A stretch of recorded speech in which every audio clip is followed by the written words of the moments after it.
ಅಣ್ಣ, ಇದು ಚಂದ್ರಗಿರಿ ಅಲ್ವಾ? ಈ ಚಂದ್ರಗಿರಿ. ಎಷ್ಟು ವರ್ಷದ ಗಿಡ ಇದು ಚಂದ್ರಗಿರಿ? ಚಂದ್ರಗಿರಿ ಇದು 14 ವರ್ಷ ಆಯ್ತು. ಈ ಕಡೆ ಕಾಣ್ತಿರೋದು ಎಲ್ಲ ಚಂದ್ರಗಿರಿ. ಇದೆಲ್ಲ ಚಂದ್ರಗಿರಿ. ಈ ಬ್ಲಾಕ್ ಚಂದ್ರಗಿರಿ. ಹಾ. ಈ ಬ್ಲಾಕ್ ಪೂರ್ತಿ ಕಟವಾಯಿ. ಈ ಕಡೆ ಗಿಡಗಳು. ಈ ಕಡೆ ಗಿಡಗಳು. ನಮ್ಮ ಏರಿಯಾಗೆ ಯಾವ ಗಿಡ ಸೂಟ್ ಆಗುತ್ತೆ ಅಂತೀರಾ ಜಾಸ್ತಿ? ನಮಗೆ ಆವರೇಜ್ ಕ್ರಾಪ್ ಬರಬೇಕು ಅಂದ್ರೆ ಕಟವಾಯಿ ಬೆಸ್ಟ್. ಕಟ್ವಾಯಿ. ಕಟವಾಯಿ ಚಂದ್ರಗಿರಿ ಆವರೇಜ್ ಬರುತ್ತೆ. ಚಂದ್ರಗಿರಿ ಬರಕ್ಲ ಅಂತೀರಾ? ಚಂದ್ರಗಿರಿ ಬರಲ್ಲ. ಚಂದ್ರಗಿರಿ ಎಲೆ ನೋಡ್ರೆ ಗೊತ್ತಾಯ್ತಲ್ಲ, ಸ್ವಲ್ಪ ಅಗ್ಲ ಎಲೆಗಳು ಚಂದ್ರಗಿರಿ. ಅಗ್ಲ ಎಲೆ ಅಂದ್ರೆ ಈ ವರ್ಷ ಟೈಪ್ ತರಲ್ಲ, ರೋಬಸ್ಟ ಕ್ರಾಸಿಂಗ್ ಅದಲ್ಲ. ಕಟ್ವಾಯಿ ಇದು ಒಂಥರ ಸ್ವಲ್ಪ ಚಿಕ್ಕ ಎಲೆ. ಹಾ. ಎಲ್ಲ ಫುಲ್ಲು ಈ ಚಂದ್ರಗಿರಿನೇ. ಚಂದ್ರಗಿರಿನೇ. ಎಷ್ಟು ವರ್ಷದ ಗಿಡ ಅಂದ್ರೆ ಇದು? ಇದು 14 ವರ್ಷ ಆಯ್ತು. ಇದು 14 ವರ್ಷ ಗಿಡ. ಇಷ್ಟೇ ಸ್ಟೆಪ್ಪು, ಮತ್ತಿನ್ ಮ್ಯಾಕ್ ಇಲ್ಲ ಸ್ಟೆಪ್ಪು? ಮ್ಯಾಕ್ ಏನ್ ಸ್ಟೆಪ್ ಇಲ್ಲ. ಹೋದ ವರ್ಷ ಒಂದು ಎಷ್ಟು ಸಿಕ್ಕಿತ್ತು ಅಂದಾಜು ಹೆಚ್ಚು ಕಡಿಮೆ ಚಂದ್ರಗಿರಿ? ಎಷ್ಟು ಗಿಡ ಅವು ಇಲ್ಲಿ ಈ ಪ್ಲಾಂಟ್ ಅಲ್ಲಿ? ಈ ಪ್ಲಾಟ್ ಅಲ್ಲಿ ಟೋಟಲ್ ಆಗಿ ಒಂದು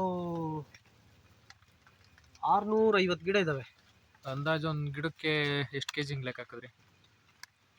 ಈ ವರ್ಷ ಒಂದು ಗಿಡಕ್ಕೆ ಆವರೇಜ್ ಬಂದ್ರೂ ಒಂದೊಂದು ಕೆಜಿ ಬರುತ್ತೆ ಬೇಳೆ, ಡ್ರೈ ಬೇಳೆ. ಅಂದ್ರೆ 650 ಕೆಜಿ ಹೆಚ್ಚು ಕಡಿಮೆ. 650 ಕೆಜಿ ಅಂದ್ರೆ ಎಷ್ಟು ಚೀಲ ಆಯ್ತು? 12-13 ಚೀಲ ಆದಂಗೆ. 13 ಚೀಲ ಚಂದ್ರಗಿರಿಲಿ. ಚಂದ್ರಗಿರಿ ಇಲ್ಲ, ಚಂದ್ರಗಿರಿ ಕಟ್ವಾ ಎರಡು ಸೇರಿಸಿ ಹೇಳ್ತಾರೆ. ಎರಡು ಸೇರಿ. ಅಂದ್ರೆ ಈಗ ನಿಮ್ ಪ್ರಕಾರ ಚಂದ್ರಗಿರಿ ಬೆಸ್ಟಾ ಕಟ್ವಾಯಿ ಬೆಸ್ಟಾ? ಅಂದ್ರೆ ಎರಡು ಒಂದು ವರ್ಷ ಚಂದ್ರಗಿರಿ ಚೆನ್ನಾಗಿರುತ್ತೆ, ಒಂದು ವರ್ಷ ಕಟ್ವಾಯಿ ಚೆನ್ನಾಗಿರುತ್ತೆ. ಹಂಗೆ. ಅಂದ್ರೆ ಚಂದ್ರಗಿರಿಲಿ ಓವರ್ ಫಸ್ಲಾದ್ರೆ ಮಾರನೇ ವರ್ಷಕ್ಕೆ ಕಡಿಮೆ ಆಗುತ್ತಾ ಫಸ್ಲು? ಮಾರನೇ ವರ್ಷಕ್ಕೆ ಕಮ್ಮಿ ಆಗುತ್ತೆ. ಆ ವರ್ಷ ಕಟ್ವಾಯಿ ಗಿಡ ಮೇಂಟೈನ್ ಮಾಡ್ಕೊತಾರೆ. ಅಲ್ಲ, ಈ ಕಟ್ವಾಯಿ ಗಿಡದಲ್ಲಿ ಹಂಗಾಗಲ್ವಾ? ಕಟ್ವಾಯಿ ಗಿಡದಲ್ಲಿ ಆಗುತ್ತೆ.